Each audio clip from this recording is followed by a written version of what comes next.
అదే RTV app వార్తల్ని క్షణాల్లో చదివే అవకాశం ఉంటుంది. ఒక న్యూస్ పేపర్, ఒక టెలివిజన్ ఛానల్ మీ చేతుల్లో ఎప్పుడూ ఉంటాయి. Welcome to RTV. నేను మీ గయాజ్ని. United medical and health employees union గౌరవ అధ్యక్షులు సతీష్ కుమార్ ప్రస్తుతం మనతో ఉన్నారు. ఆయనతో మాట్లాడదాం. సార్ నమస్తే.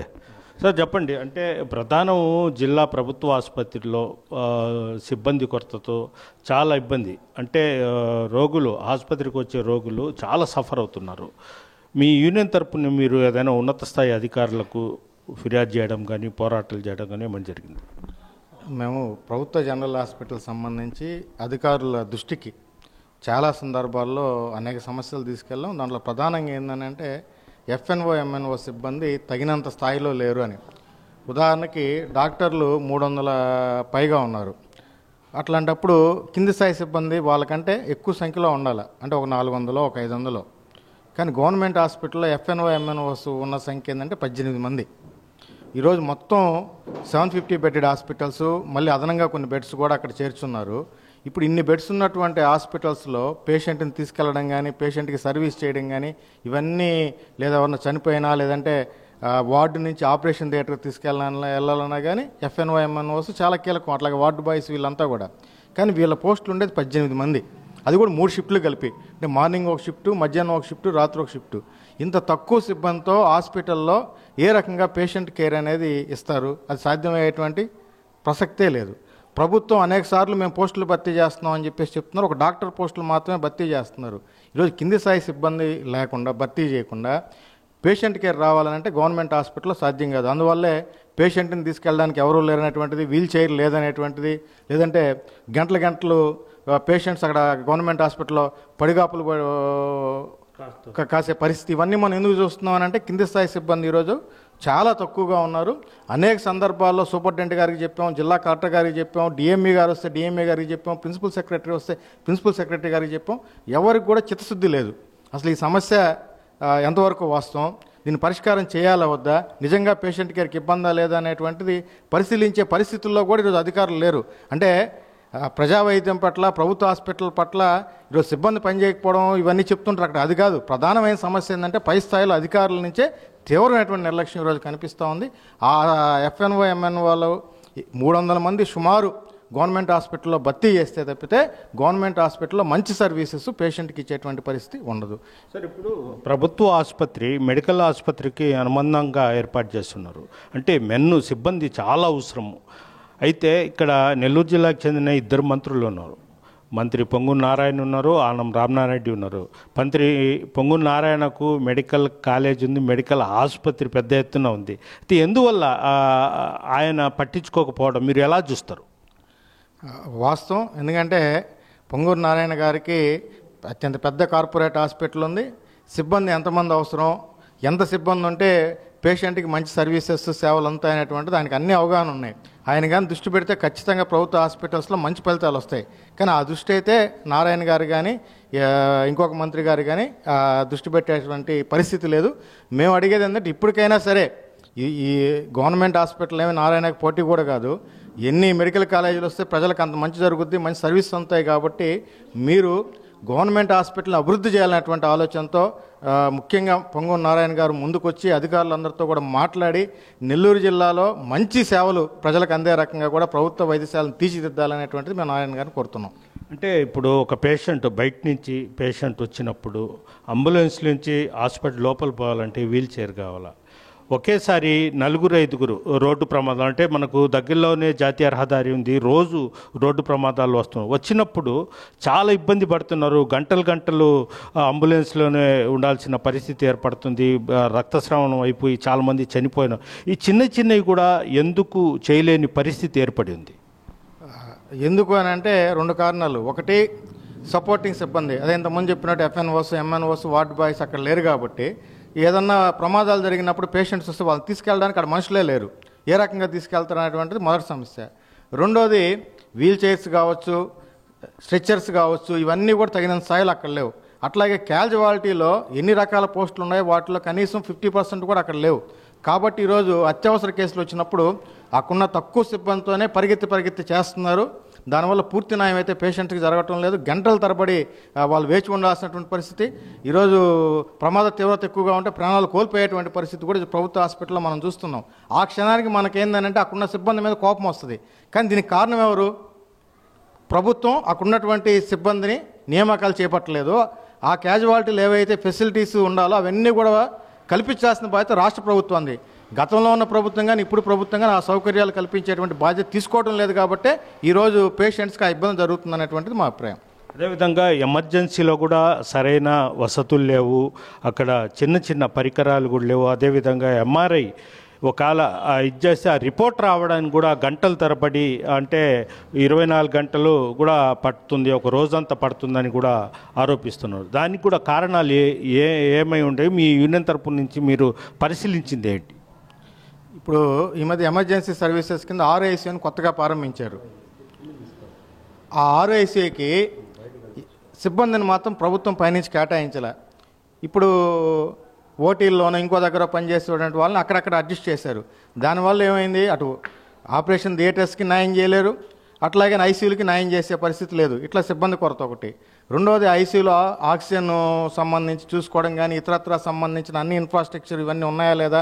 రెండవది వాటిని మెయింటైన్ చేయాలంటే సరే అక్కడ సిబ్బంది ఉండాలి. అంటే ఎవరి పని ఎవరు చేస్తే అప్పుడు ఐసీయూలో పేషెంట్కి న్యాయం జరగద్ది. స్టాఫ్ నర్స్ పని స్టాఫ్ నర్సు, డాక్టర్ పని డాక్టరు, అట్లాగే అక్కడ ఓటీ టెక్నీషియనో లేదా అనస్థీషియా సంబంధించిన టెక్నీషియన్, అనస్థీషియా డాక్టరు, ఇట్లా అన్ని రకాల సిబ్బంది ఉండి ఎవరి పని వాళ్ళకుంటేనే పేషెంట్కి సరైన న్యాయం జరుగుద్ది. అట్లా కాకుండా 2-3 వార్డులు వాళ్ళు కేటాయించేసి ఇక్కడ చూసుకోండి అక్కడ చూసుకోండి అంటే పేషెంట్ మధ్యలో అన్యాయం జరుగుద్ది. ఏముంది ఇక్కడ వాళ్ళే చేయొచ్చు అన్ని పనులు అంటున్నారు, కానీ ఇక్కడ అన్యాయం ఎవరో జరుగుద్ది అని అంటే సరైన సంఖ్యలో సిబ్బందిని నియమించకపోతే నష్టపోయేది పేషెంటు. ఒక 10 నిమిషాలు ఆలస్యమైనా కానీ పేషెంట్ ప్రాణాలు పోయేటువంటి ప్రమాదం ఐసీయూలో ఉంటుంది. కాబట్టి ఇప్పటికైనా ప్రభుత్వం అక్కడ తగినంత స్థాయిలో సిబ్బంది నియమించాలన్నది ఒకటైతే. రెండోది ఎంఆర్ఐ స్కాను చాలా డబ్బులు ఖర్చు పెట్టి తీసుకొచ్చారు. దానికి చెన్నై సంబంధించిన సంస్థకి నిర్వహణ మొత్తం కూడా అప్పచెప్పారు. కానీ అక్కడ పరిస్థితి ఏంటంటే ఫిల్ములు ఇచ్చేటువంటి పరిస్థితి లేదు. మనమే బయట నుంచి డీవీడీ కొనుక్కొచ్చుకుంటే ఆ డీవీడీలో వేసి వస్తారు. ఎందుకు అనంటే డబ్బులు లేవు. ఈ ఫిలిమ్స్ కావాలంటే గతంలో 200-300 తీసుకుంటే ఇచ్చేవాళ్ళు. ఇప్పుడు ఆ పరిస్థితి కూడా లేదు. మీకు డీవీడీ చాలనేటువంటి పరిస్థితి. కానీ ప్రభుత్వమే ఫిల్ములు అందించేటువంటి బాధ్యత తీసుకోవాలా, డీవీడీ వాళ్ళే ఇచ్చేటువంటి బాధ్యత. అంటే కనీసం అవి కూడా సప్లై చేయలేకపోతే ప్రభుత్వం ఏం చేస్తున్నట్టు. రెండోది ఎంఆర్ఐ స్కానింగ్ కానీ సిటీ స్కానింగ్ కానీ తీసిన తర్వాత ఆ రిపోర్ట్స్ మళ్ళీ పేషెంట్కి రావడం లేదు. చాలా టైం పడుతుంది. దానికి కారణం ఏంటంటే తగినంత స్థాయిలో డాక్టర్ని అక్కడ నియమించలేదు. ఉన్న 1-2 డాక్టర్లు ఏంటంటే మొత్తం ఉదయం నుంచి సాయంత్రం దాకా వాళ్ళే చేసి ఇచ్చేటువంటి పరిస్థితుల్లో లేక ఈ రకంగా ఇబ్బంది పడుతున్నారు. ఈ సమస్య ఇప్పటికే ప్రభుత్వం దృష్టికి పోయింది. చాలా అవసరం ఎంఆర్ఐ స్కాన్ కోసం, పేద ప్రజలు వస్తూ ఉన్నారు, మీరు దానికి తగ్గట్టుగా డాక్టర్లను నియమించండి అని అంటే ఇంతవరకు కూడా ప్రభుత్వం పట్టించుకోలేదు. సార్ ఇంకొకటి కూడా, అంటే ఇటీవల కాలంలో అక్కడ సెక్యూరిటీ గార్డ్ని కూడా వార్డుల్లో పనిచేయించారు. వాళ్ళ చేత కూడా పేషెంట్ వచ్చినప్పుడు వాళ్లకు బ్లడ్ ఇది లేకుంటే ఇంజురీస్ అయినప్పుడు వాళ్ళ చేత కూడా ఇది చేయించారు. అంటే సెక్యూరిటీ గార్డు మెడికల్ పరంగా అసలు ఎలా సెట్ అవుతుంది? మీరు చెప్పేది వాస్తవం. దాదాపు ఒక 60 మందిని అటు శానిటేషన్ సెక్యూరిటీలో పనిచేసే సిబ్బందిని ఎంఎన్ఓస్ ఎఫ్ఎన్ఓస్గా ఉపయోగించుకున్నారు. వాళ్ళకి ఏం చేశారనంటే కొంత ట్రైనింగ్ అక్కడ ఉన్నటువంటి డాక్టర్స్ ఇచ్చి ఎందుకు చేయాల్సి వచ్చిందంటే విధిలేని పరిస్థితి. అసలు ఎఫ్ఎన్ఓస్ లేరు, ఎంఎన్ఓస్ లేరు. పేషెంట్కి కనీసమైనటువంటి సర్వీస్ అన్నా చేయాలంటే ఇంకో మార్గం లేక ప్రభుత్వం ఎట్లాగో భర్తీ చేయడం లేదని వాళ్ళకు కొంత ట్రైనింగ్ ఇచ్చి శానిటేషన్ సెక్యూరిటీ సిబ్బందితో కట్లు కట్టించడం కానీ, ఏదన్నా రక్తం గారుతున్నప్పుడు కాటన్తో వాళ్ళతో క్లీన్ చేయించడం, ఇవన్నీ కూడా సెక్యూరిటీ శానిటేషన్ సిబ్బందితో చేయించారు. అంత మేరకు కొంతైనా న్యాయం అనేటువంటిది పేషెంట్కి జరిగింది. అయితే ఇప్పుడు ఏం చేశారంటే వాళ్ళందరినీ కూడా ఆపేశారు. ఉన్నటువంటి ఆ 18 మంది 20 మంది ఎవరైతే ఉన్నారో వాళ్ళే మొత్తం హాస్పిటల్స్ అంతా కూడా ఎఫ్ఎన్ఓ ఎంఎన్ఓస్ కింద పనిచేయాలని. ఇప్పుడు గవర్నమెంట్ హాస్పిటల్ పరిస్థితి అంతా గందరగోళంగా ఉంది. ఆ ఉన్న 18 మంది అటు మెటర్నిటీలో చూస్తే చిన్నపిల్లలు ఎక్కువ మంది ఎఫ్ఎన్ఓస్ అక్కడ ఉండాలా, ఎంఎన్ఓస్ ఉండాలా, అక్కడ ఉండలేని పరిస్థితి. ఇటు ఓటీల్లో ఉండాలా, ఐసీయూల్లో ఉండాలా, వార్డుల్లో ఉండాలా, అక్కడికిక్కడికి పరిగిస్తా గందరగోళంగా ఉంది. ఎవరైనా చనిపోతే 3 గంటలు 4 గంటలు 5 గంటల దాకా తీసుకెళ్ళడానికి మనిషే ఉండడు. వాళ్ళని వీళ్ళని బతిమలాడుకోవాల్సిన పరిస్థితి. ఇంత గందరగోళం జరుగుతూ ఉంటే అధికారులు మాత్రం ఏమీ పట్టినట్టు చాలా నిర్లక్ష్యంగా వ్యవహరిస్తున్నారు. అసలు ఈ ఎఫ్ఎన్ఓ ఎంఎన్ఓ సమస్య ఇంత తీవ్రంగా ఎందుకుంది, పేషెంట్స్ ఇంత ఇబ్బంది పడుతూ ఉన్నారు, ఏ రకంగా ఈ సమస్యకి పరిష్కారం చూపించాలన్న ఆలోచన కానీ చిత్తశుద్ధి కానీ అధికారులు అయితే కనిపించడం లేదు. మీరు ఒక ఎంప్లాయీస్ యూనియన్ గౌరవాధ్యక్షులుగా మీరు మంత్రి పొంగూరు నారాయణ ఏం కోరుతారు? మేము పొంగూరు నారాయణ గారికి విజ్ఞప్తి చేసేది ఏంటంటే, దయచేసి మీరు కాస్త టైము గవర్నమెంట్ హాస్పిటల్ కేటాయించండి. ఈరోజు అమరావతి కోసం నిరంతరం నారాయణ గారు శ్రమ చేస్తున్నారు. అమరావతిని పెద్ద ఎత్తున అభివృద్ధి చేయాలని చాలా మంచిది, స్వాగతిస్తూ ఉన్నాం. అట్లాగే సొంత జిల్లాలో ఈరోజు గవర్నమెంట్ హాస్పిటల్లో అనేక సమస్యలు ఉన్నాయి. మీరు వచ్చి ఇక్కడ కానీ సమయం కేటాయించి అన్నింటినీ కూడా స్టడీ చేస్తే మీకు ఒక అవగాహన వస్తుంది. నారాయణ హాస్పిటల్లో ఉన్నటువంటి పరిస్థితి అంటే మీరు చూసుకోండి.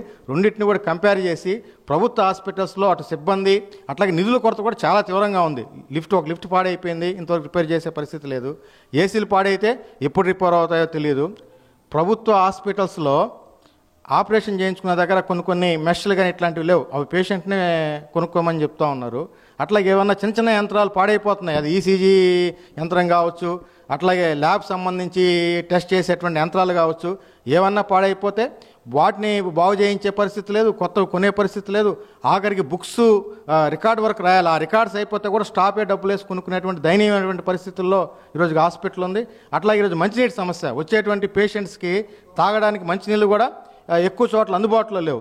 ఇట్లాంటి అనేక సమస్యలు ఉన్నాయి. కాబట్టి మంత్రి నారాయణ గారు స్వయంగా హాస్పిటల్కి వచ్చి సమయం కేటాయించి నిధులు విడుదల చేయించి సిబ్బంది ఎక్కడైతే కొరతుందో ఆ సిబ్బంది అన్నింటిని కూడా భర్తీ చేయించి ప్రభుత్వ హాస్పిటల్ సమస్యలు పరిష్కారం చేయాలని మేము ఆయన విజ్ఞప్తి చేస్తున్నాం. ఓకే, థ్యాంక్ యూ సతీష్ గారు. ఇది పరిస్థితి.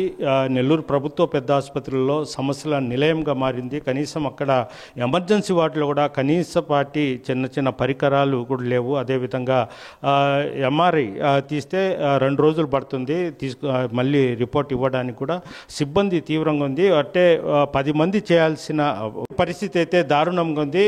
మంత్రి పొంగూరు నారాయణ గారికి ఆసుపత్రి మీద ఒక అవగాహన ఉంది. ప్రస్తుతం ఆయన ఒక ఆసుపత్రి కూడా నడుపుతున్నారు. కాబట్టి ప్రభుత్వ పెద్ద ఆసుపత్రికి ఉదయం లేస్తే వందలాది మంది రోగులు అక్కడికి వచ్చి వైద్య సేవల కోసం వస్తూ ఉంటారు. కనీసం మంత్రి నారాయణ గారు ప్రభుత్వ ఆసుపత్రిని పట్టించుకొని పేద ప్రజల కోసం పోరాటం చేయాల్సిన అవసరం ఎంతైనా ఉందని, పేద ప్రజలకు ఆదుకోవాల్సిన అవసరం ఎంతైనా ఉందని కూడా ప్రజలు కోరుతున్నారు. వీడియో ప్రదీప్తో గయాజ్, RTV నెల్లూరు నుంచి. మరిన్ని వీడియోస్ కోసం ఛానల్ ని సబ్స్క్రైబ్ చేయండి. లేటెస్ట్ అప్డేట్స్ కోసం వాట్సాప్ ఛానల్ ని ఫాలో చేయండి. అండ్ లింక్ డిస్క్రిప్షన్ లో ఉంది.